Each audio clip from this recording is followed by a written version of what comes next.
Okay, so let me get started. So as part 2 of the web security, we'll look at how TLS or SSL protocol works. So this is the outline. First we look at how TLS protocol operates. So today class mostly will focus on that.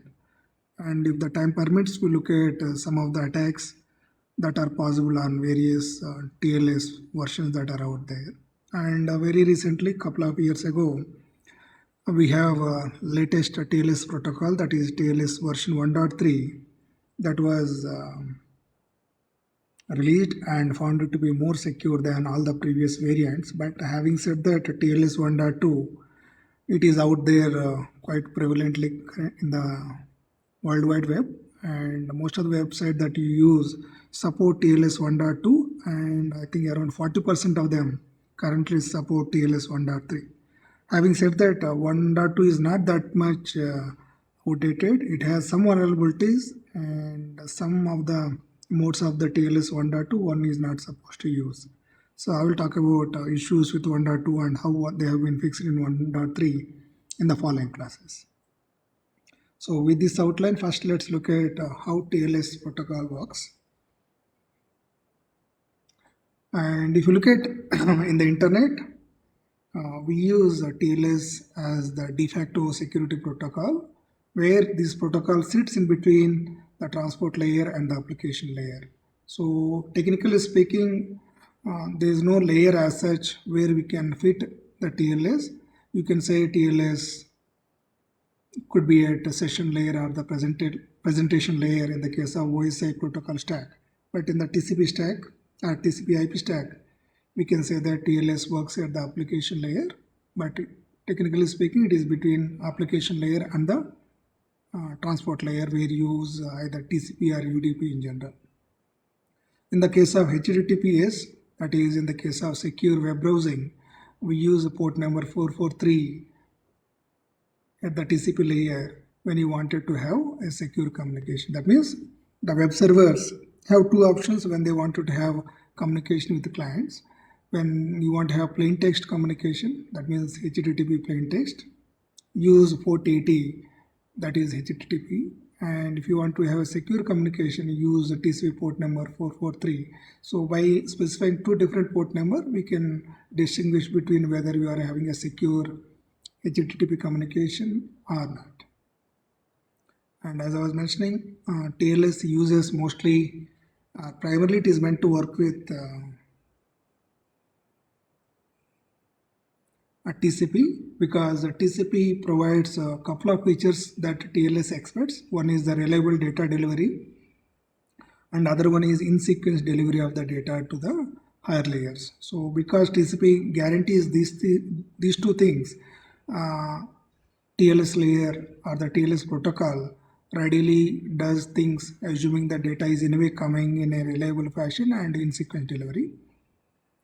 And also there is one more variant of TLS that is called datagram TLS, which is meant to work with UDP.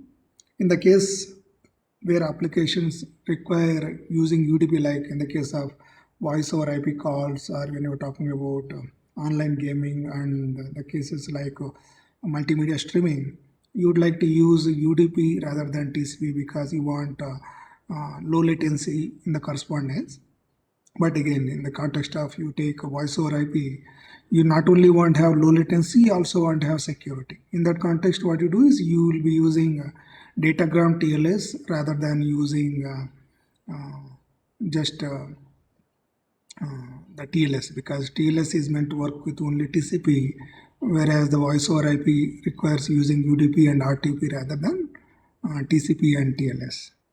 Not only UDP, even like a stream control transmission protocol, secure RTP, CAPWAP, which is used between Wi-Fi access point and the wireless LAN controller, they uses datagram TLS because this is meant to work in scenarios where you don't want reliable data delivery and there is no guarantee that you receive the data in sequence. But TLS expects both of these features. So let's see how these are being used in the later part of the presentation. We have already seen what are the things that we need to have to get the confidentiality, integrity, and authentication. TLS provides all of these things by using symmetric algorithms, cryptographic hash algorithms, and also the public key cryptographic algorithms. So that way we have all the ingredients for you to provide some transport layer security for the application that run on top of that. And this slide is basically showing how we use TLS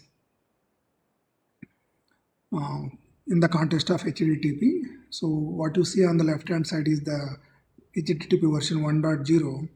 At that time there was no TLS, everything was going in plain text by using TCP IP stack. Once the World Wide Web has become more and more popular and the commercial entities started showing interest to using it for e-commerce and other kind of things where you wanted to provide your credit card information and other things, there is a need for having a security in the internet. So that's the thing is addressed by bringing in TLS protocol, that is called transport layer security. And after that you might have heard about HTTP version 3, which is nothing but stripped out version of HTTP 2 by replacing TCP at the transport layer with UDP and TLS. Basically, cubic is nothing but, not cubic, PIC is nothing but using UDP as the underlying transport protocol and having all the features of TCP like congestion control and reliable data delivery along with the TLS so that we can able to have better response time when you are having your web connections. So this is the current way the internet is currently going on in the context of HTTP2. But in today's class and in the course, we talk about TLS. Whatever the TLS that you learn here is the same thing that is applied inside even quick protocol as well. If you look at the history of TLS, originally it was known as a secure socket layer. It was standardized or it was kind of implemented by a company called browser company called Netscape. They used to have one web browser named Netscape Navigator. As part of the Navigator 2.0, they come up with the SSL version 3 in 1996. The IETF found this particular implementation that is available in the Netscape Navigator browser quite appealing, and they made it a open standard, and they came up with a series of RFCs. So the first version of that is the TLS 1.0. It was out there in 1999. It is nothing but SSL version 3. After that, multiple iterations happened over TLS protocol. In 2006, the Opera has implemented TLS version 3, sorry, version 1.1. Of course, even other browsers also followed the same approach. And as you see here, in the case of Chrome, in 2008, you can see TLS version 1.2. And of late, in the internet, 95% of the websites, or even 99%, support TLS version 1.2. But very recently, there are multiple vulnerabilities that have been found, especially related to the downgrading the kind of cryptographic algorithm that are being used for communication between client and server. To address that, in 2018, TLS version 1.3 is out. So there is a good amount of traction in using TLS 1.3 in web servers. And you can see more and more websites started using TLS 1.3. But still, a predominant of them support even TLS 1.2. In the context of datagram TLS, similar to the TLS 1.2, there is something called DTLS 1.2, and DTLS 1.3 is still in a drafting stage. Very soon it will be out. So as of now, in the datagram version, we have only DTLS 1.2.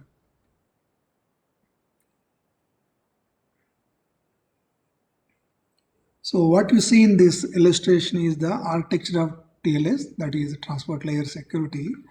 One thing that you should pay attention to here is this block that you see it here. So if you look at very carefully, the TLS is not just a single protocol.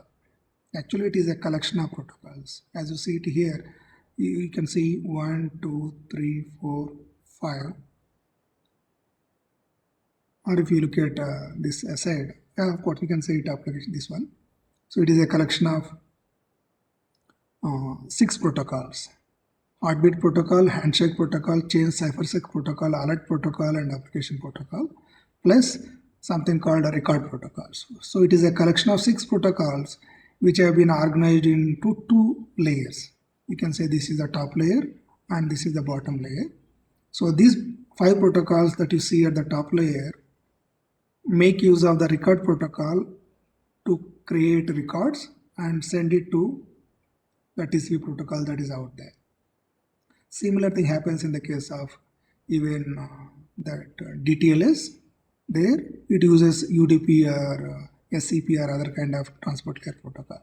Anyway, for our discussion, assume that there are 5 such protocols in the top layer which make use of the record layer protocol to create messages or the records which will be internally sent using the transport layer protocol TCP.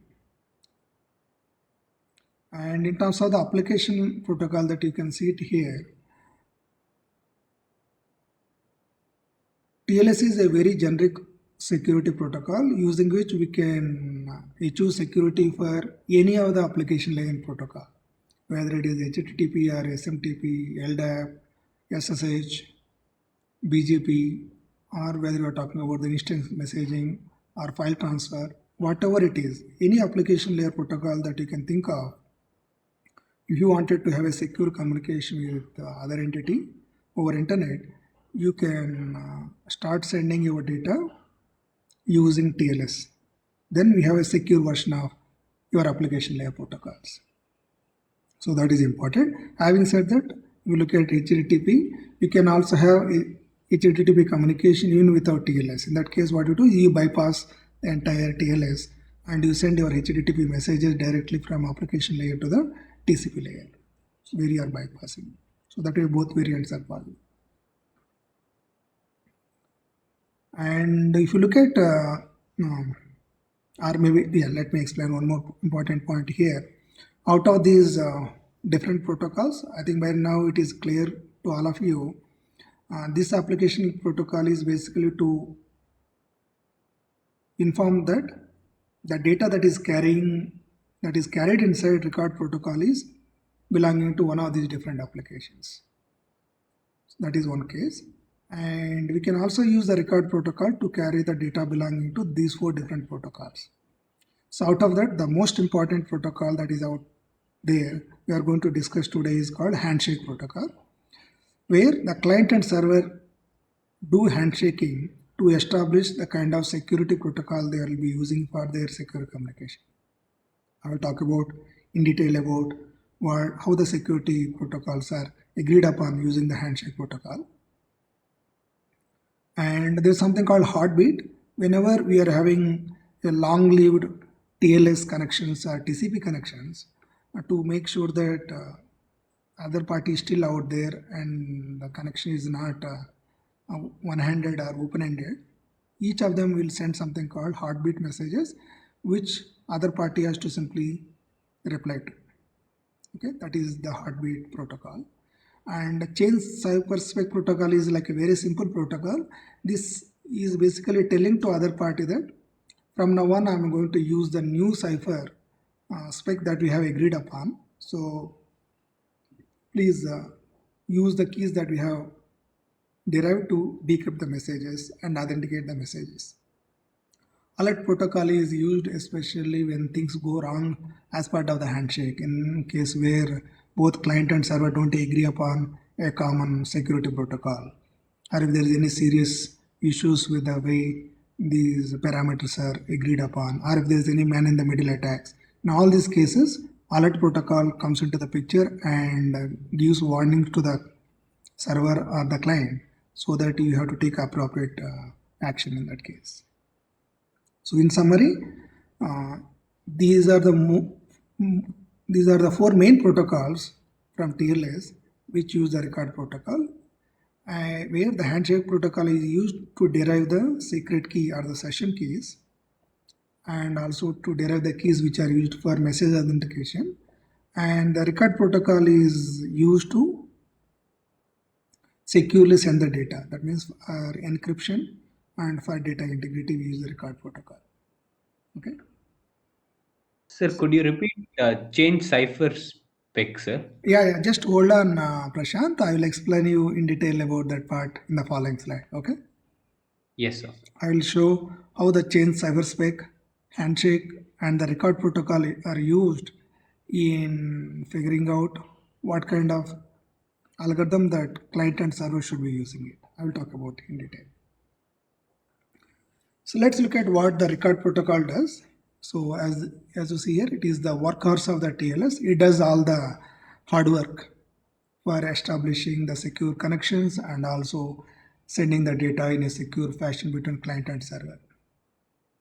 Look at the things that your record protocol is doing.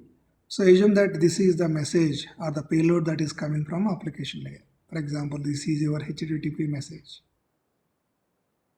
The first thing that record layer does is it is segmenting that into smaller chunks.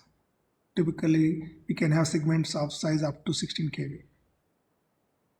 And also, optionally, it supports compression. So that way, even you can further reduce the size of the segment by applying different compression algorithms. Again, note that here we are talking about lossless compression, not the kind of compression that you use in the case of audio and video encoding. Like in the case of WinZip and 7-zip that you used other day, that kind of compression that you use so that you can able to reconstruct the data as it is at the other side. Once you have compressed or even uncompressed segment available with you, we use this HMAC, that is the hashed MAC algorithm, to create a digest out of the message. If you remember, we were talking about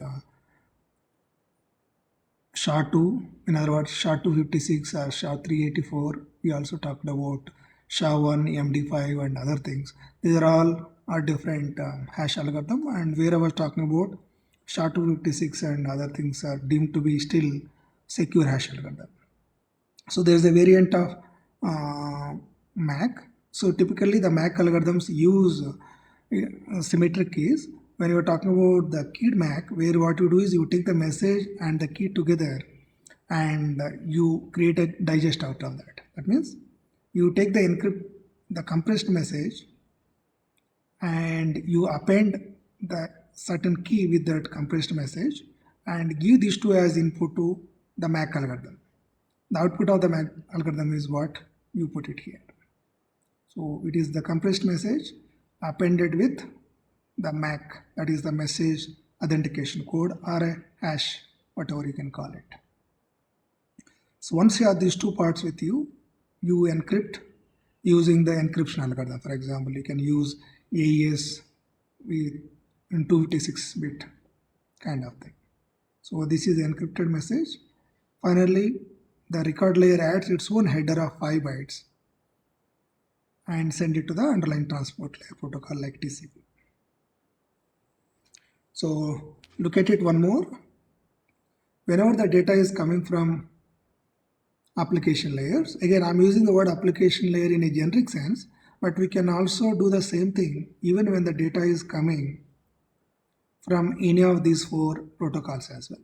So I'm describing this in the context of application payload that is given to the record protocol, but you can as well do the same thing when you want to send the data that is belonging to one of these protocol. But historically, we used to send the data that is belonging to this protocol in plain text mode. But as we go and start discussing about TLS 1.3, and more of these TLS control messages are being encrypted and sent, so that it becomes quite challenging for the eavesdroppers or the man-in-the-middle attackers to compromise the sessions that are out there. Okay, and yeah, so you have the message that you wanted to send to other entity. First, you segment that into smaller chunks. Optionally, you can compress the message The compressed message is used to create a secure digest of the message. Then we are doing the encryption. In other words, what we are doing is MAC followed by encryption. First we are doing the authentication and then we are doing the encryption. When I'm talking about authentication, I'm talking about the message authentication. I'm not talking about the server authentication. That I will talk about in the following slides. Once you have the encrypted message along with the encrypted version of the MAC, you add the 5-byte record protocol header and send it to the TCP protocol as its payload. So look at on the left hand side what I'm talking about. So this is your message. So this is the MAC of the message, and optionally you may be adding even some padding to make sure that depending on the kind of encryption algorithm and other thing that you do it is having the exact message boundary, the multiples of let's say 16 bytes or 64 byte, whatever it is. And if you look at these 5 bytes of the record layer protocol, where the one of the byte is used to specify the kind of protocol that is being carried inside the RL. Like you can see that if the value is 20, we are talking about carrying change cyberspec protocol contents. If it is 21, we are talking about carrying alert messages. And if it is 23, we are talking about sending application layer messages, where these applications could be HTTP or BGP or SMTP or SSH or whatever it is. And the minor and major version of the TLS also being specified using these 2 bytes, and the length of the message is also specified here using these 2 bytes. Excluding the header, the rest of the message size is also being specified here. Okay, so any questions on what the record protocol does or the record layer does on the messages that are coming from either the application layer payloads or one of the other TLS protocols that are out there? Any queries?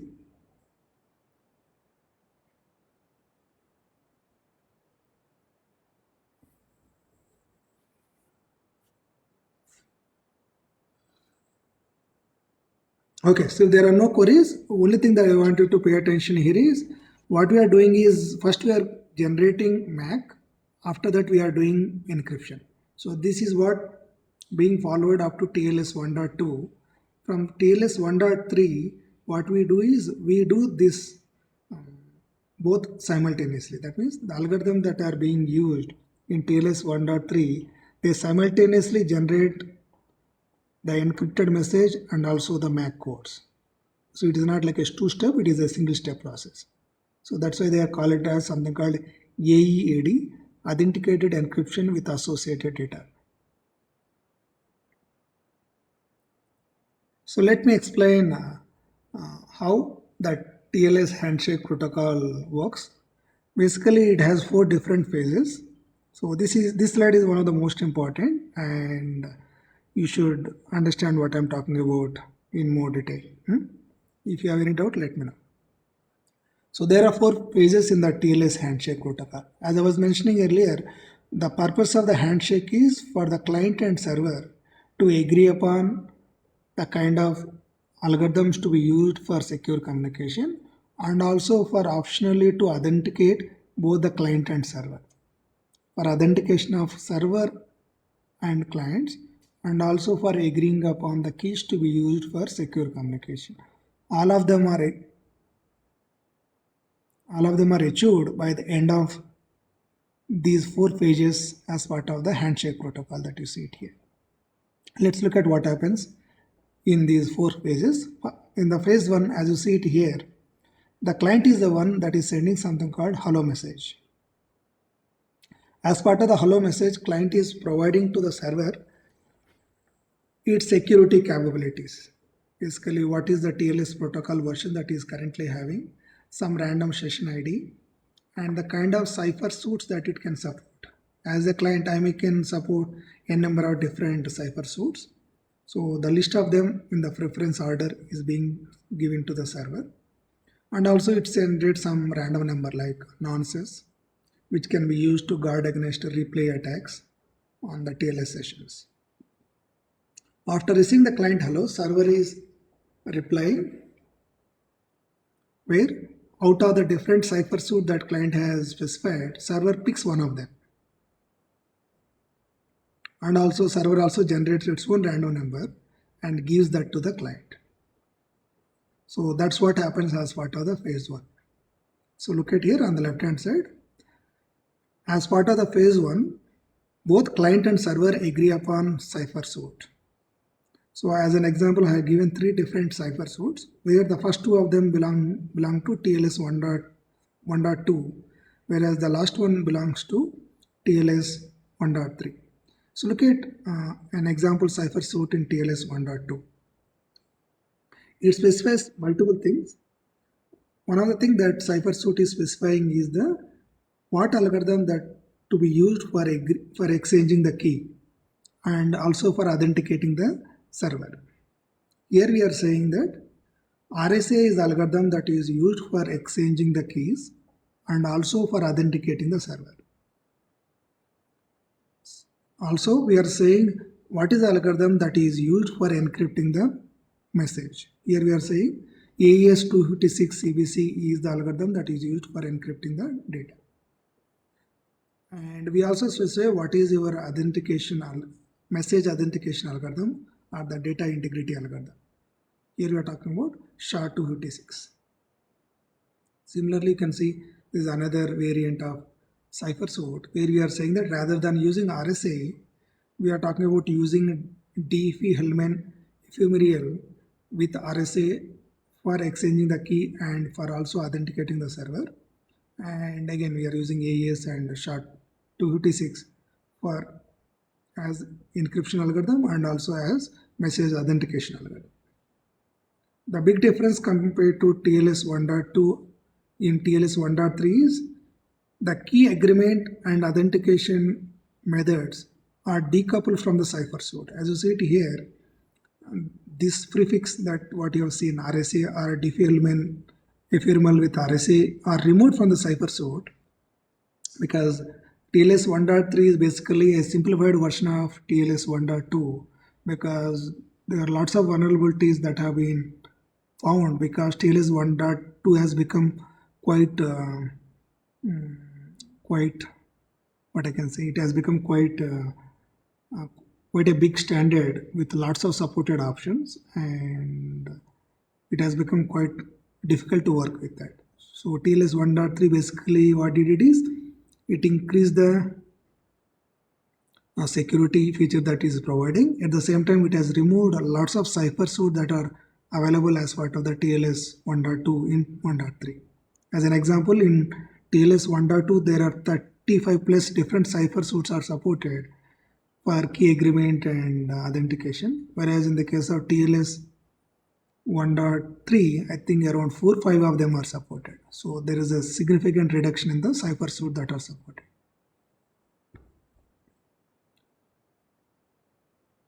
So this is the phase 1 where both the client and server have agreed upon what cipher suite to use. What the name of what cipher suite contains is varying between TLS 1.2 and 1.3. Then the phase 2 starts. Here in the phase 2, as you see in the illustration, server is sending it's a digital certificate signed by the certificate authority, and also server may optionally send some additional parameter depending on the kind of key exchange algorithm that is. For example, if it is a Diffie-Hellman key exchange algorithm, the global values that are related to the Diffie-Hellman algorithm are shared using server key exchange. And if the client also has a digital certificate, where we are talking about authentication of client also by server using digital certificate, the server may ask the client, could you please send your digital certificate to me? That is what the certificate request. Server hello done message basically indicates that phase 2 is completed. Okay. So that's what I'm talking about here. Server is sending its digital certificate, which is signed by a certificate authority. So as the client, after getting digital certificate, by referring to the certificate store that is installed in the client system, it can check whether the certificate is valid or not. By validating the certificate, client is basically doing authentication of the server. That's how the server is getting authenticated. In other words, for example, when you are trying to connect Flipkart or Amazon for online transactions, after you getting the digital certificate of Flipkart or Amazon, what you do is your browser or your operating system verifies whether the certificate is valid or not by referring to the certificates of the root and intermediate authorities that are already installed in our system. By doing that, you are making sure that you are indeed communicating with this particular e-commerce website. So you are making sure that there are no man in the middle attacks, or that you are not talking with somebody who is masquerading as, let's say, amazon.co.in or amazon.in. So that is the purpose of phase 2. At the end of the phase 2, client is doing the authentication of the server. So then the phase 3 starts. So if the client is also having a digital certificate, client sends its own digital certificate to the server so that server can also authenticate client. And as part of the client key exchange, client is sending something called pre-master secret. Pre-master secret is like a secret which is used to establish session key between client and server. For example, in the case of AES, you need a key for encrypting the messages, right? To derive the key that is used in AES, we use this pre-master secret, where the client is creating the pre-master secret and is encrypting this pre-master secret with the public key of the server. By this time, the client is already having the public key of the server because you have validated the certificate of the server. So you also know what is the public key of the server. So take the public key of the server and encrypt the pre-master secret with the public key of the server, so that only server can decrypt it and also get to know what is the pre-master secret sent by the client. So that way, at the end of the phase 3, both client and server has agreed upon a common pre-master secret. And also there is something called certificate verify, which basically tells, basically what it contains is, it takes, the client takes all its messages that it has sent so far.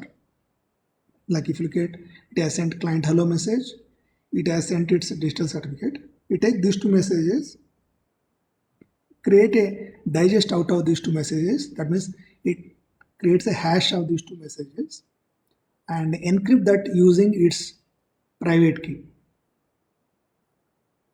Because the client already sent its public key as part of the certificate to the server. Server already has the client's public key.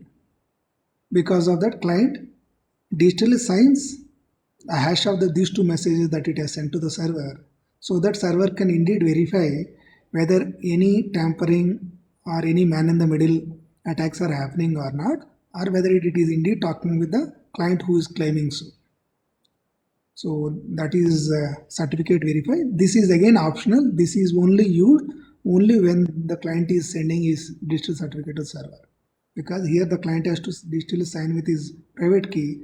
That is possible only when client has a digital certificate with a corresponding public key issued by some certificate authority. So this basically concludes phase 3, where both client and server have some common pre-master secret. Then the phase 4 starts. Basically, phase 4 is nothing but completion of the handshake process between client and server, where both the client and server, as you see, client is sending, okay, from now onwards, all the messages that I am going to transmit,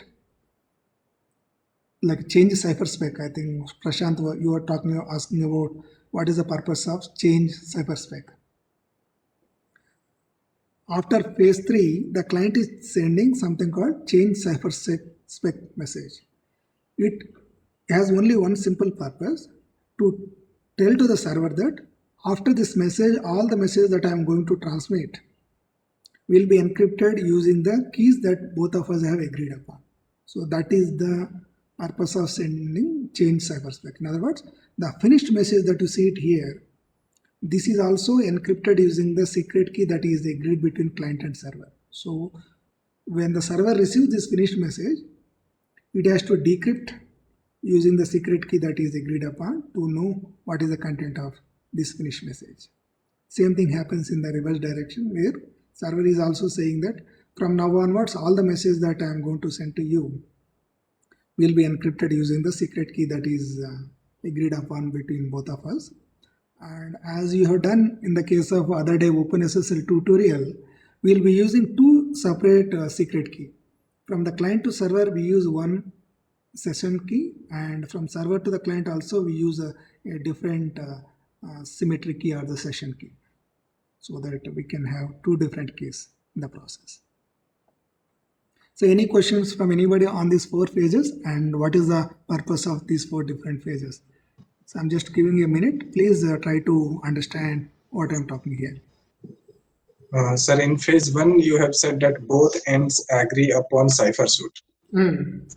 Then in the last phase, again it says change cipher aspect. What is that? Why, if it was already agreed? No. So they agreed. See, in the phase one, they both agree. Anup, am I audible? Yes, sir. Yes, sir. In the phase one, they both agree that, let's for example, as an example, maybe I'll show you in the following slide in more detail. In the phase one, both of them agree that they want to use these three algorithms. As an example, they want to use RSA for authentication and also for key exchange. And they want to use AES for encrypting the messages. They want to use SHA-256 for generating secure hashes. So these are the three algorithms, both of them agreed upon. But they have not started using those three algorithms for sending their data in encrypted machine until unless they each of them send this message to other party.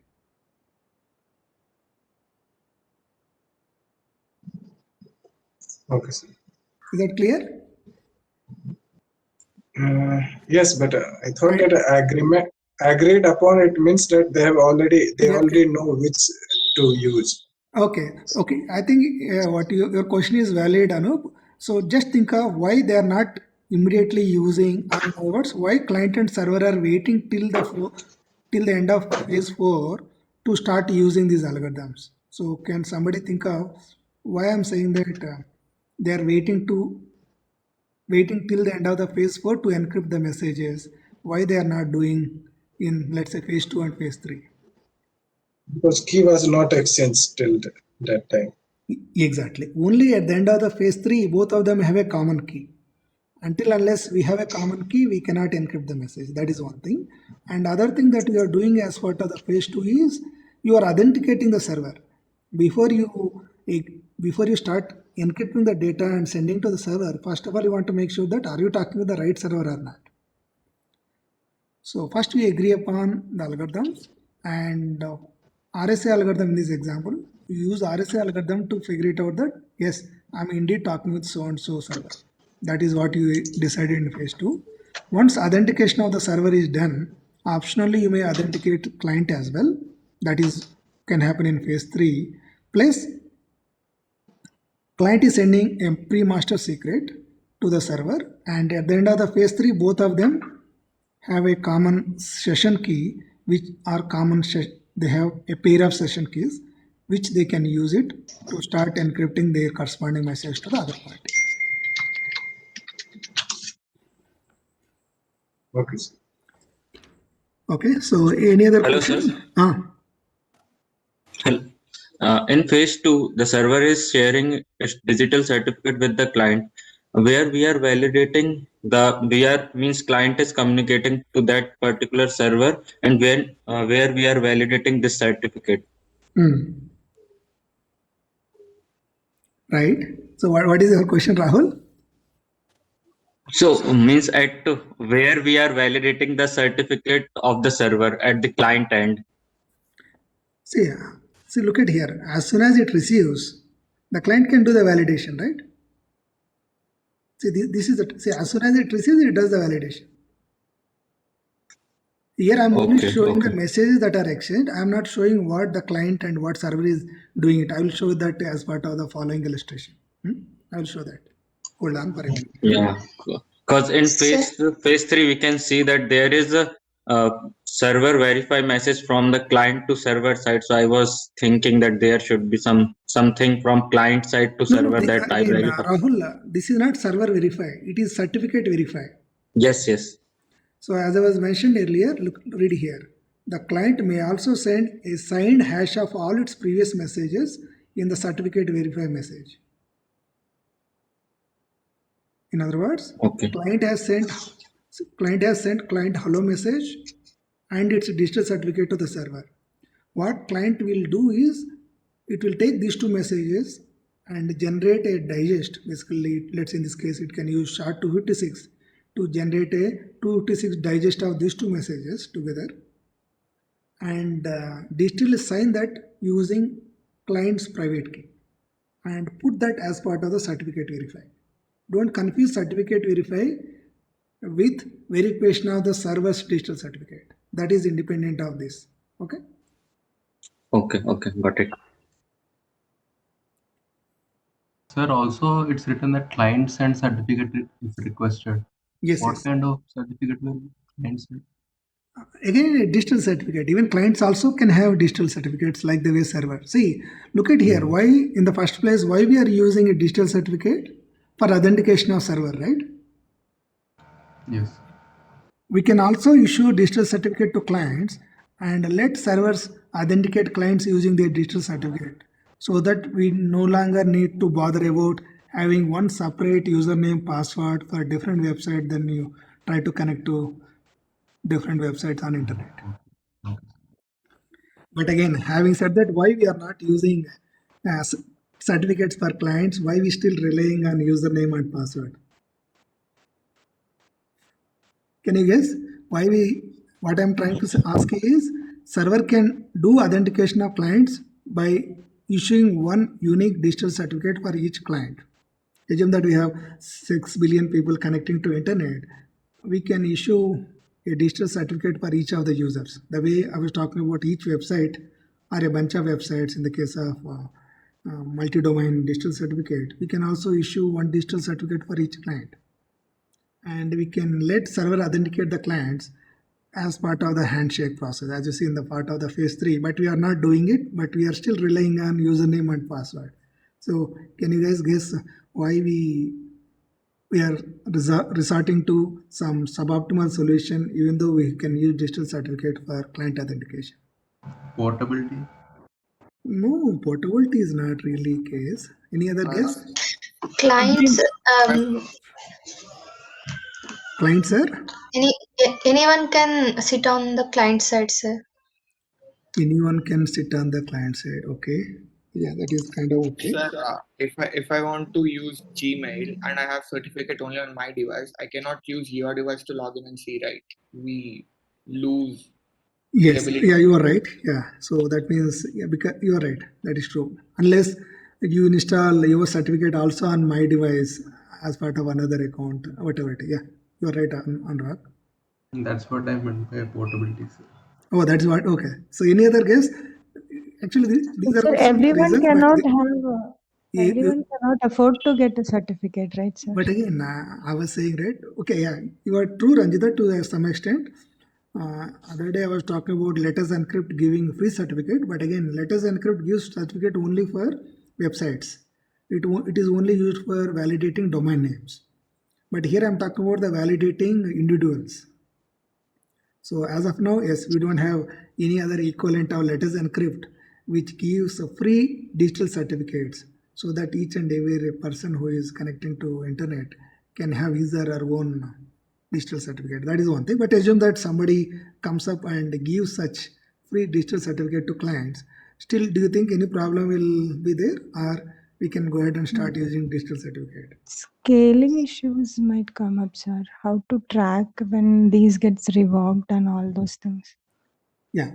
Sir, Another issue would be single point of failure. If someone loses the certificate, they lose access to everything else. Exactly. That is the main reason why we are not using client-side digital certificates. Even though we don't like using passwords, and even though lots of data breaches and the passwords are available in the dark web, still we rely on passwords, because even if you lose your password, assuming that you don't reuse your passwords on multiple websites, only one of your service or website or the account is compromised. But if you lose your digital certificate, when I'm talking about losing digital certificate, I'm talking about you losing or your private key is compromised, or somebody steals your private key. That's what I mean by you losing your digital certificate. So in that case, what happens? Because with that attacker can do anything, because wherever you have a service or wherever you have account, the attacker can log into that account, because a single key, it is like a master key, the master key. With that, you can do anything on behalf of the client. So that's the reason why we don't still use client-side digital certificate. But having said that, especially in the enterprise organizations, where enterprises issue laptops to the users, like where you take your laptop to your home and other case, these laptops comes pre-installed with client-side certificates. So that way, when you are doing the what I can say, authentication of the clients, rather than relying on, for example, in the case where what I can say, I think we are all of using the WireGuard VPN, right? In the case of WireGuard VPN, what you are doing is you have your own private key and public key, and you have shared your public key with our computer center. So that way, the connecting to our campus network has made password free. So did you notice that part earlier?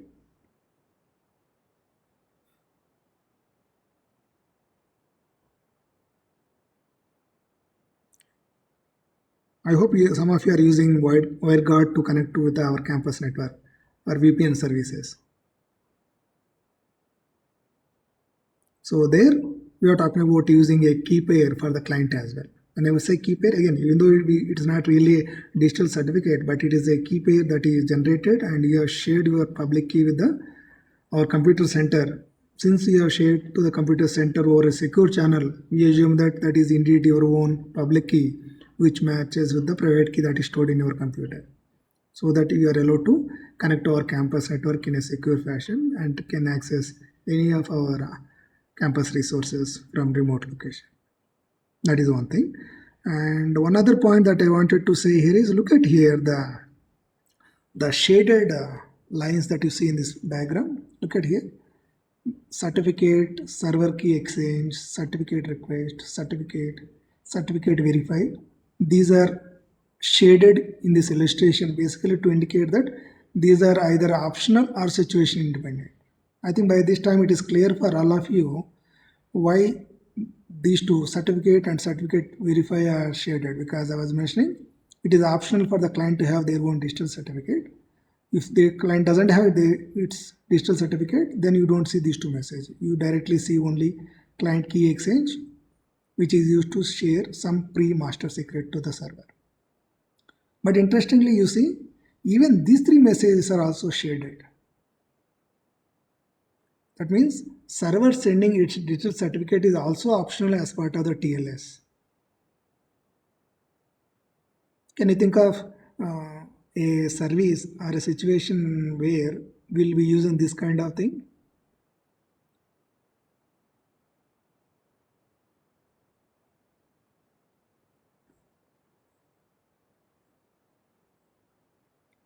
Any guess? Anybody? Pre-validation, if pre-validation is done. Key validation or pre-validation? Which one you are saying, Anu? If pre-fetching and pre-validation has been done, then these steps are optional. Okay. Anything else other than that? If there is a website and it is not providing the digital certificate, and still we want to serve that, so we can skip that portion. But in that case, we don't need TLS, right? Basically, we're talking about HTTP websites. Yes. But in that Yes. case, you won't be doing any of these 4 phases that you see it here. Mm-hmm. Correct. So if you look at this TLS handshake protocol, we can actually use this for 3 different purposes. First one is for authentication of server. All of you agree by this time that how we can use it for server authentication. Also, second thing is authentication of clients. I think all of you know that client also can have their own certificate, server can validate them. So we can use the TLS for client-side authentication or server-side authentication, or we can call it as a mutual authentication where both client and server want to authenticate with each other. In addition to this, we can also use TLS for non-authenticated services. So this is called encryption without authentication. Encryption without authentication. Anyway, it is not that common. For example, when you want to do a Google search, assuming that you are not logged into your Gmail, still you are authenticating the public key. Basically, you are authenticating the digital certificate of Google's server. That anyway is happening. There, you authenticate the server. After that, you started having an encrypted session. But there is also another mode where you don't bother about authenticating the server, but you want to have a secure communication between client and server. In that case, you don't exchange any of these, where, as you see here, the client is sending some pre-master secret to the server. So by the end of the phase 3, both the client and server are having certain secret session key, using which they can start sending the data in a secure fashion. This is called encryption without authentication. Encryption without authentication. I can have a secret communication with you, but I don't bother about checking whether it is indeed you I am talking with you or not. Because you are not authenticating other parties, there is a chance that man-in-the-middle attacks possible. An application where this encryption without authentication is applied is in Wi-Fi as part of the WPA3, which is the new standard which has come out very recently, and the Wi-Fi 6 products that are there in the market support this WPA3 standard. Let's assume that you go to our railway station in Secunderabad and you want to connect to the public hotspot that is deployed by, let's say, Tata Telecommunications or by Indian Railways. In that case, currently there is a significant problem because the communication between your Wi-Fi device and the Wi-Fi access point goes in plain text because you don't have the secret or the password that is useful for secure communication. Many of these public hotspots don't keep any password, they don't maintain any password so that you can able to readily connect to that. But this has a serious problem of man-in-the-middle attacks, or your data is getting leaked to eavesdropper that are there in your neighborhood. To address this, as part of WPA3, this particular mode has been brought in, that is called encryption without authentication, where both the client and server derive a common secret key and use it for encrypting their data, but each of them don't bother about checking the authenticity of each other. Still, the man-in-the-middle attack or the rogue access points are possible, but whatever the data that you are communicating with other party, only other party can receive, not any man-in-the-middle or any eavesdropper can listen to what is happening. So because of that, you can see these 3 messages are also shaded here. Sure, but Sir, the person also can read the messages if he is present at the time of key exchange, right? Because when key is being exchanged, it is not encrypted. Which one? Which key? Here? Yes, sir. When that client key exchange, that happens in an unencrypted manner, right? So if he is present at the session beginning. No. Okay. So I didn't talk about that. Maybe we'll talk about in the following class. We have this Diffie-Hellman key exchange algorithm, where both the client and server agree upon a common secret key over an unsecured channel, and they start using that key which they have exchanged to start having a secure communication with them. In that case, we can have secure communication between the client and server even though we don't use the public key of the server to encrypt the pre-master secret.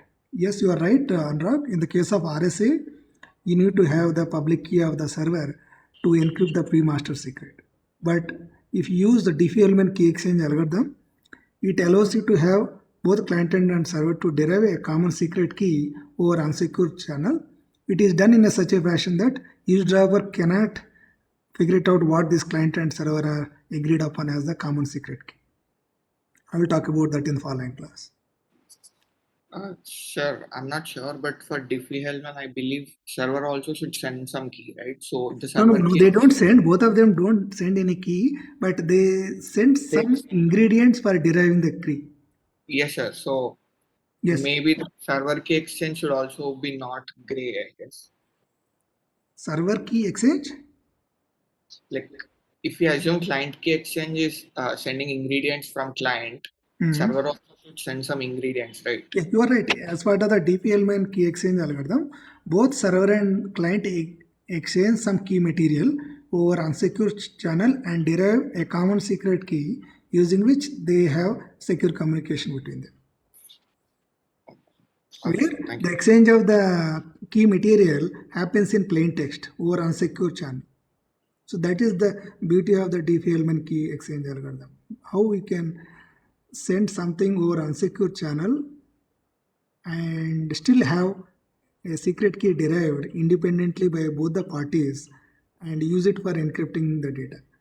That's the reason why in WPA3 as part of Wi-Fi 6 we use the Diffie element key exchange algorithm. Not only that, in TLS 1.3 RSA static RSA has been deprecated and you are required to use only Diffie element key exchange algorithm for deriving the common secret key between client and server. I will talk about this in the following class in more detail. But in this slide, whatever that I'm talking about is in the general context of using public key cryptographic algorithms like RSA, using which the client encrypts the pre-master secret key with the public key of the server, so that only server can decrypt it and derive the key material.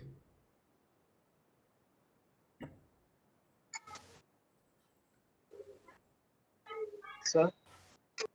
Yeah. Sir, regarding the question that you asked earlier, why we still rely on username and password,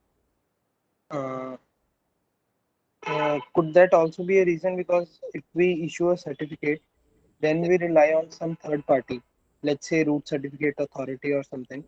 But if we use username and password, then that are directly stored on the server side, and it doesn't have to rely on any third party to authenticate the user. Is that also a valid reason or not? Yeah, you can say that too, because see, you can have different password for different services, and the password is known only to you, and only the salted hash of the password is stored in the web server.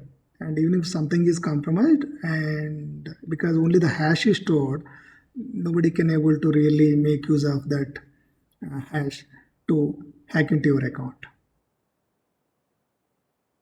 But if the private key is leaked, the damage is quite significant. Yeah. Sir, what is AEAD in TLS 1.3? Yeah. So I was mentioning about earlier, right? It is called authenticated encryption with associated data, where you simultaneously do encryption and authentication, message authentication. Okay, sir, let's say Here, what you are doing is first we are doing creating message, creating MAC, the message authentication code. After that, you are doing the encryption, right? It is a two-step process, MAC and then encryption. As part of AEAD, what you do is you do these two simultaneously. A single algorithm will generate MAC and encryption code, encryption data. That is called AEAD. then why SHA-384 is used, sir? No. AED, it is as I was mentioning, AEAD algorithm internally uses this only, AES and SHA only. Very similar to the way as you've seen, here we are using AES and SHA, but here I am using these two in two steps. First we do SHA to create the digest. After that we are using AES for encrypting the data as a two-step process. But this AEAD algorithm takes these two algorithms internally and generate both of them simultaneously in a single step. Okay. Then what is the key exchange algorithm in TLS 1.3, sir? So I was mentioning, unlike in TLS 1.2, where we have lots of choices that are available, in TLS 1.3, the number of choices are very limited, and the most widely recommended choice is the diffie element key exchange algorithm. Okay, thank you, sir. I'll come and discuss TLS 1.3 in the following class. Let's look at this slide in more detail. This is in the context of where both client and server are having their digital certificates, and assume that we are talking about RSA based public and private keys which are there with both the client and server. Let's look at this illustration and see what is happening.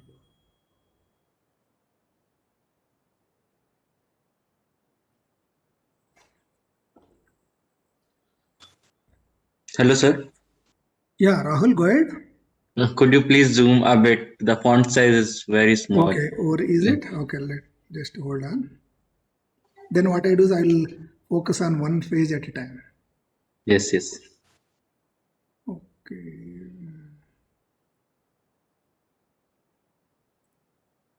But the keys are missing in the highlighted portion. But let's see what you can do.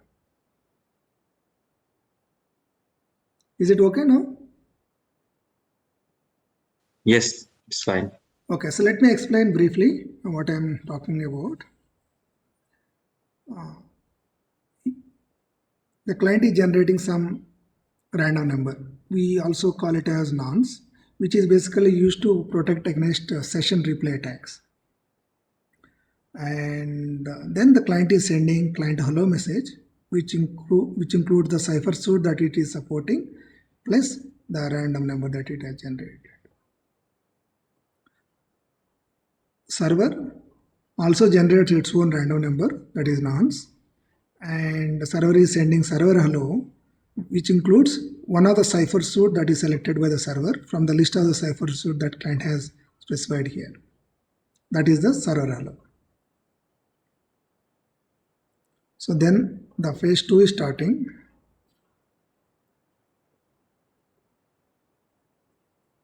Server is sending its digital certificate, which includes its public key, which is signed by some certificate authority. And it may also ask the client to provide its own digital certificate, demand client digital certificate.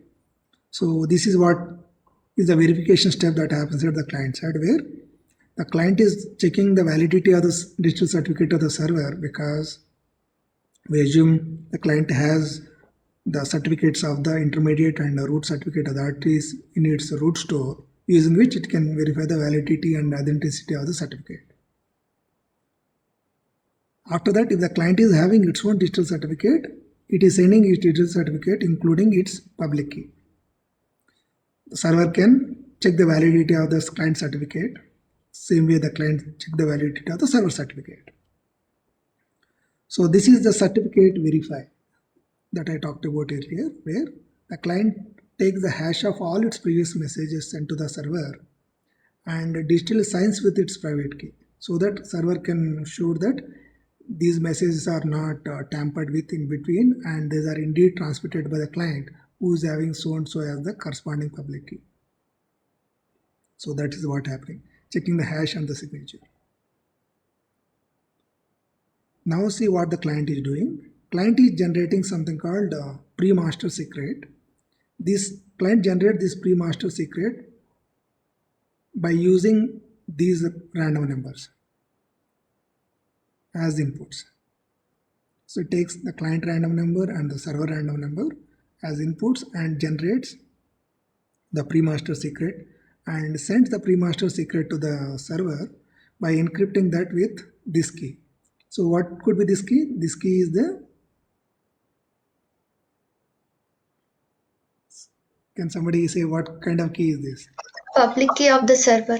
Yeah, so this is the public key of the server. So now, as you see here, now the server is having pre-master secret and two random numbers. The client is also having pre-master secret and two random numbers. So using these three, both the client and server derive the master secret. calculate the master secret from these three parts. These three are the input for generating the master secret. So I will show you how the master secret is further decomposed into 6 different keys, where one of the key is the one that is used for sending the data from the client to the server by encrypting. Other key is the one that is used for encrypting the data from server to the client. And other keys are related to the initialization vectors that use in the case of AES CBC mode. And other two keys are related to keys that you have to use as part of the hashed MAC, that is a secure hash algorithm. Then as you see here, the change to encrypted connection with MS as the key. It is saying that now I'm going to use this as the key for all the correspondence. Similarly, server is saying that I'm going to use whatever the key that we have agreed upon for the communication henceforth. So if that makes sense, it is a summary of whatever I was describing in the previous slide. Sir? Hello, sir. Yeah, please go ahead, Prashant. Sir, can you explain once again why these random numbers are being generated every time? So the random numbers are used to generate a random master secret. So look at here, we are generating something called master secret. The algorithm that we use, do you recall? I was talking about something called password based key derivative function earlier, where we'll be using the password as the input and internally use a SHA-256 or something to generate a secret key, which will be used for encrypting in the case of WinZip and 7zip. Something of that we also use it here. Here also we use something called pseudo random function, which takes the pre-master secret, the two nonces, one is at the client and one is at the server, to generate the master secret. The reason why we use this nonsense is basically to protect against something called a replay session attacks, to make sure that some attackers who actually captured all the handshake messages and all the encrypted messages, they should not play them at a later stage. To guard against that, we will be using these nonsense. We'll discuss about different attacks and how those can be taken care in the following classes, but for timing, let's look at how we generate the keys which are used for encryption and message authentication in today's class. Okay, sir, thank you. Hello, sir. Rahul, go ahead. Yeah, in phase 2, the client is verifying the certificate from the server. So if client finds something wrong with the certificate of the server, the handshake will stop at that place, or Yes. or client will send some sort of information that validation failed or something to the server. Client will abort and will give, like you might have seen, right? Maybe we'll show, I'll talk about that as part of HTTPS. What are all the common alerts and warnings that you receive?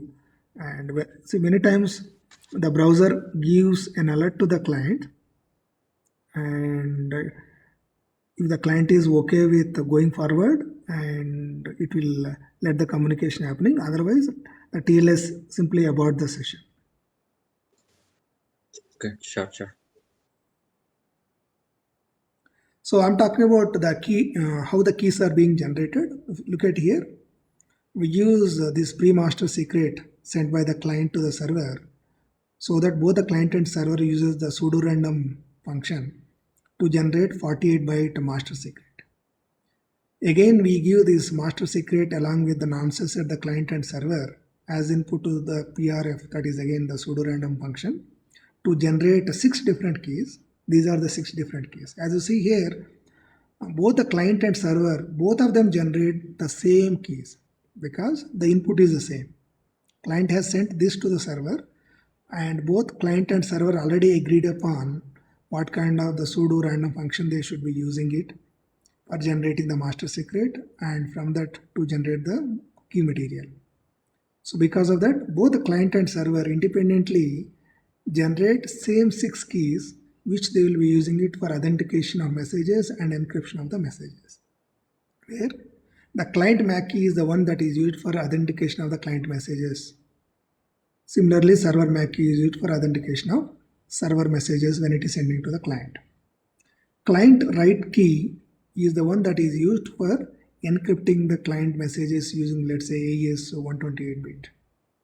So in that case, this is the 128-bit AES key that is required for authentication of the client messages. Same thing in the case of server write key. But if you recall, in the case of AES 256 or 128-bit, I was also talking about using initialization vector, where you take the plain text and XOR that initialization vector before you give as input to the AES in the case of CBEC mode of operation. In that case, we use these two together when you are encrypting the messages, so that when you have the same message repeating multiple times in the plain text, the ciphertext that is generated will be entirely different because the initialization vector varies from one plain text to the second plain text that you wanted to encrypt. Same thing even the server also does. Server also uses two keys. One is for initialization vector and other one is as the session key.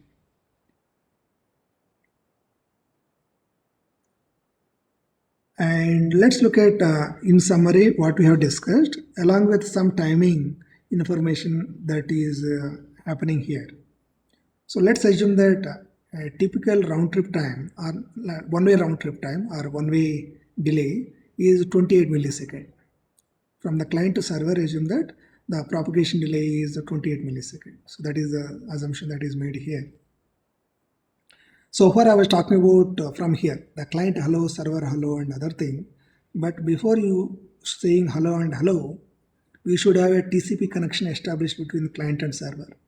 For that, the client is the one. In this case, it is your web client, I mean the browser sends a TCP SYN packet to the web server.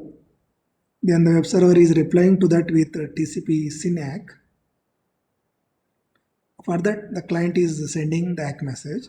But interestingly, what you do is you can send ACK message and client hello message in a single burst. So this is the interesting case. So look at here. When you look at the record protocol, your record protocol can take the TCP data and also it can take the handshake protocol data together and send it to the server. That's what you see, these two happening in a single burst. Then the server is sending the server hello. Then the client is sending the key exchange where it is sending the pre-master secret and also telling that henceforth I'm going to send my data by encrypting with the session keys that I have agreed upon. If similarly server is sending the same thing to the client. Finally, we have a secure TCP TLS connection that is established with client and server. Now we take all the application data and start encrypting it and sending and getting the acknowledgement. So as you see here, before you start sending your application payload, there is 168 millisecond delay that is incurred, which is nothing but 3 round trip times. One round trip time for TCP handshake and one round trip time for hello and hello between client and server, and another round trip time to share pre-master secret and to tell to other party that now we are done with the negotiation, let's start exchanging the data. So there are 3 handshakes before first data that get exchanged. So this is the initial delay that is incurred in the context of TLS. This is the kind of overhead or the kind of additional delay that is incurred. This is in the context of TLS 1.2. I will talk about in 1.3 how this round trip time has been reduced from 3 round trip times to 1 round trip time, and also in the special case it has been reduced to 0 RTT so that TLS security won't slow down your data transfers. So any queries from anybody on this? This round trip time, this all depends on the congestion at the server side, right? And it always vary on the situation every time. What congestion you are saying, Rahul? Means if there is a congestion at the receiver side, means there are many sender connected to a receiver. then in that case, that delay will So no, increase. that is not called congestion. Typically, congestion is the one where we talk about at the routers and the switches that are there between client and server. Okay. What you are talking about, if the server is busy, if the server is loaded, server may take more time to respond. That's what you are talking about. Yes, yes. Yeah, that could be the case. Here I'm talking about the propagation delay. I'm not talking about the time taken to send the message on the link, time taken to process the messages by the receiver and get back. So this is the bare minimum delay that is incurred. In other words, there are 3 round trip times that are there before client and server start exchanging secure data between them. Okay.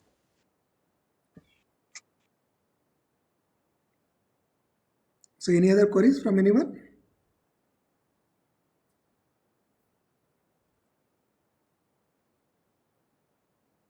Okay, so let me show you the last slide for today. So this is an example of how we use TLS handshake in the context of Diffie-Hellman key exchange with ECC, with the elliptical curve based approach, where we are going to use a combination of elliptic curve cryptography with the Diffie-Hellman for generation of the secret keys between client and server, and also for authentication of the server. Where, as you see, the client is sending the client hello along with the supported cipher suits. Server is sending server hello and one of the chosen cipher suit. And in the case of Diffie-Hellman key exchange, the whatever the global parameters that are required for the client and server, the server is sending to the client. And also it is sending a digital certificate, and also it is putting a signature of the whole thing that is sending out here. When you say signature, whatever all the messages that it is having it here, it is creating a digest out of that and also digitally signing it. Because the client anyway can receive the certificate, and the certificate contains the public key, so that the client can verify whether all these messages that have been transmitted by the server are compromised in between or not. So that is the purpose of having a signature here. So as a reply to that, the client is sending its own key share, which is also required for the server, so that both client and server are having some key material from each other, using which they derive the session keys for the exchange of the secure communication. Now, finally, both of them are sending finished piece, where the finished message is the one that is encrypted using the agreed upon secret key. The finished message is also encrypted and sent it here.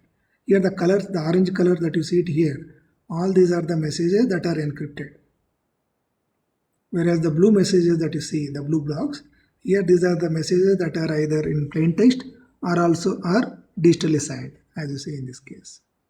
But still, as you can see, there are 3 handshakes. Anyway, here we are not showing the TCP handshake. First there is a TCP handshake, 1 round trip time. Then server hello, client hello, there is 1 more round trip time. Then to share the key share and also to share that both of them are done with the handshake process, there is 1 more round trip time. Then the 4th round trip time is the one that is really used for exchanging the HTTP data in secure fashion. Okay, so let me stop it here, and if anybody is having any queries, I will take. So next class, I will talk about different vulnerabilities that are out there in the case of TLS. So if you recall, we use TLS to provide secure communication between client and server. But interestingly, there are lots of issues with the TLS protocol, and there are lots of attacks on the way TLS protocol is designed and it is implemented. And I will talk about some attacks and some countermeasures. A significant of them has been addressed as part of the TLS 1.3. So that way it is highly recommended for all the web servers to have TLS 1.3, but if you carefully choose the cipher suit, we can still have secure communication even with the TLS 1.2 as well. Okay, fine.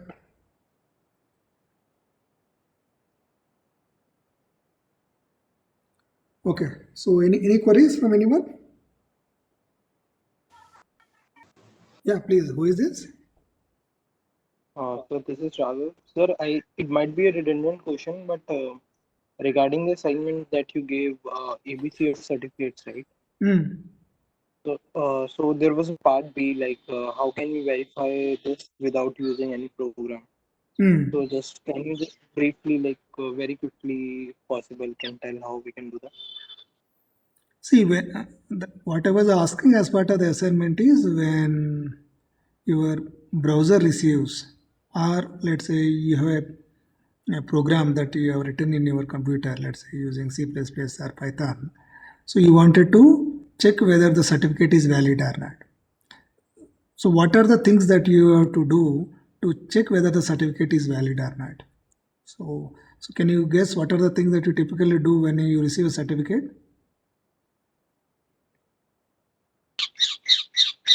Sir, what I wrote was like we will try to regenerate the hash and then check it with the hash given in the certificate and then see Yeah, whether it is that is valid or one not. thing that you do. Yeah, you are right. And yeah, that is one of the step is what you said is the one. And what are other steps? Other checks that you have to do on the certificate?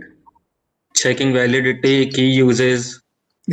Exactly. And whether the certificate is revoked or not by contacting the by fetching the certificate revocation list or by contacting the OCSP server. Okay, sir. So these are all Thanks. different steps or different checks that you have to do on the certificate before telling that the certificate is valid. Even other day you might have seen, right? Even in OpenSSL, we have seen a case where you can specify the root certificate and also the end certificate that is generated by signing with the root certificate. There's a verify option. The verify option also does exactly this particular thing. Finally says certificate okay or certificate verified. And there is one field like basic constant which shows the path length, so that also we can check. Yeah. Basically, you also you have to check this particular domain name. Yes. That typically the browsers do. What they do is they check the domain name that is displayed in the address bar is matching with the uh, common name or the subject alternative names that are there in the certificate. If not, it is as if you have taken somebody else's certificate and installed in your web server.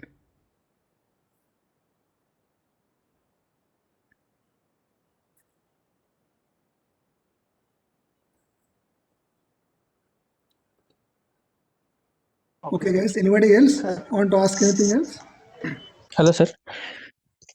Yeah, please go ahead, Prashant. Sir, these things which the client and servers are really having a handshake here, like client hello, server hello, and the other things. Are these different from the TCP handshake what we have, or they are part of these things, sir? So, what is TCP handshake? It's This a is right. synchronized. Yes, sir. Uh, Synac and yeah. yeah, as you see clearly, both are different. But yeah.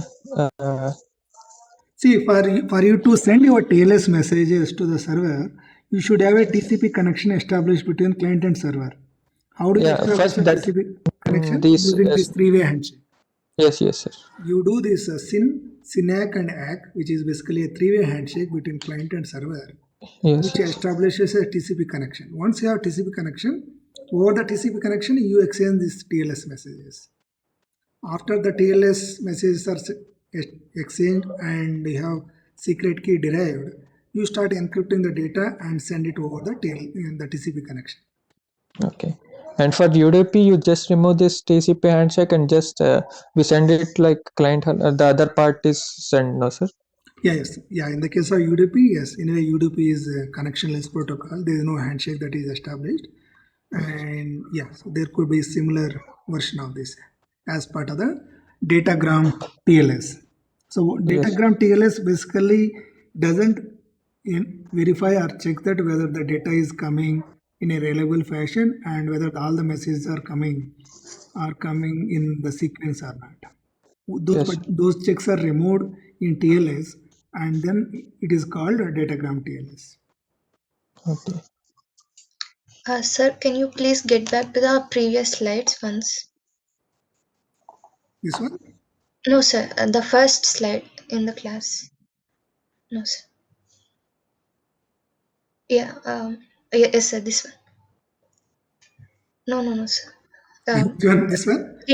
No, sir. Little forward. Oh, sorry, I don't have page numbers. I forgot to. No, sir. Forward it. Forward. No, sir. Yes, this one.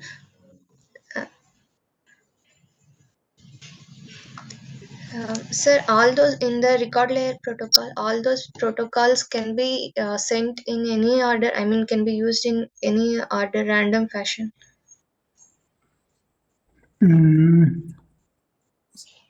Your question is like if you look at here, this is the record layer, right? Yes, sir. So these are the record layer messages. Basically, what record layer message is nothing but a 5-byte header that is added to the data that is coming from any of these 5 protocols.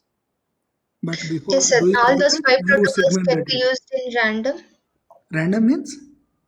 Random means first when we start the connection, the handshake will be done, and then maybe some messages from the application layer protocol, and then if something happens, then the alert protocol will be issued. So like that, it will be random. Okay, okay, that's what you are asking. See, in general, we start with a handshake protocol because we have Yes. to establish handshake between client and server, right? Yes, sir. And also you have seen as part of the illustration, at the end of the handshake, we also change cipher spec messages as well to indicate to other party that now we are done with the handshake, henceforth we are going to have secure communication where we'll be taking the application payload where you do the MAC and then encrypt and send it, right? Yes, sir. Yeah, so we have discussed about how the application messages are sent, how the change cipher specs messages are sent, how handshake messages are sent. Alert is the one that is used in general as part of the handshake. Let's take case where the client has sent certain cipher source and assume that server is not accepting any of them. Yes, sir. In that case, server is sending an alert to the client. So that Okay. is one case. Okay. And Yes. there is also one special message. This is the heartbeat message. Assume that yeah, we did the establishment of the session, and after that we started exchanging the data. And Yes, assume sir. that like you open your browser and you are checking your Gmail, and but you left your browser as it is, and you have taken your lunch break and you wanted to resume from the same place. But you Yes, have to make sure that your TCP connection or your TLS connection is still alive by the time you come back and want to resume from the same location rather than re-establishing the connection by doing one more handshake. For that, what is being done is a small heartbeat messages are exchanged between the client and server even when you are not having any application data exchange between the client and server. Yes, sir. Just to say I'm alive. Exactly. Yeah, keep alive messages. Now, name for heartbeat is like keep alive messages.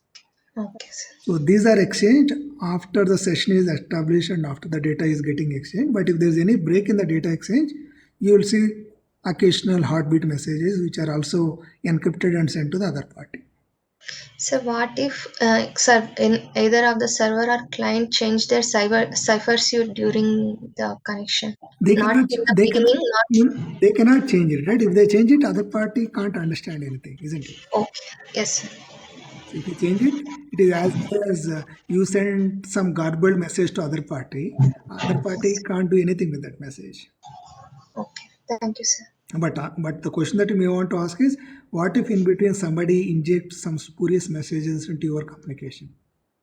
Yeah. That will be taken care by, see, we are doing the authentication of the messages.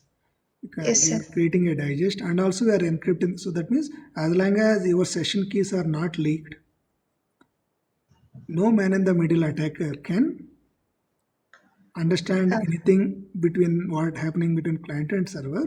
And even if they inject any spurious messages, they fail all these integrity check and other thing that we do it here. So that way other party will simply discard those messages. Yes, sir. Okay. Thank you, sir. Okay, good. Sir, how long is a typical session, sir? Like after how long does a handshake happen again? How long a handshake happen again? Yeah, like after, is a session kept alive for all long? I don't remember exactly, but yes, the session. So by using the heartbeat messages, yeah, you can keep the session alive as long as you want. Yes, sir. But your question is about when you do the re-handshake, right? Yeah, like all these are session keys, right? Like it won't be valid for another session. Like, No, say for example, you are using a web browser. If you open a new tab and wanted to open the, let's say, same Gmail again, it will be entirely different session. You have to agree upon the session keys by having handshake one more time. yes, sir.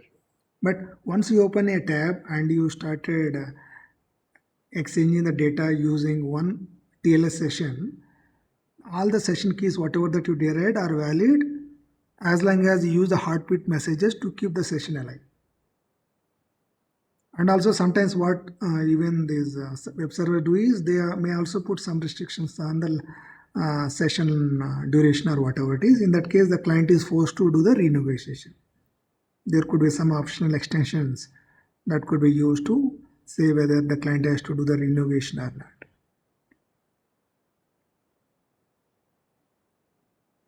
Okay, sir.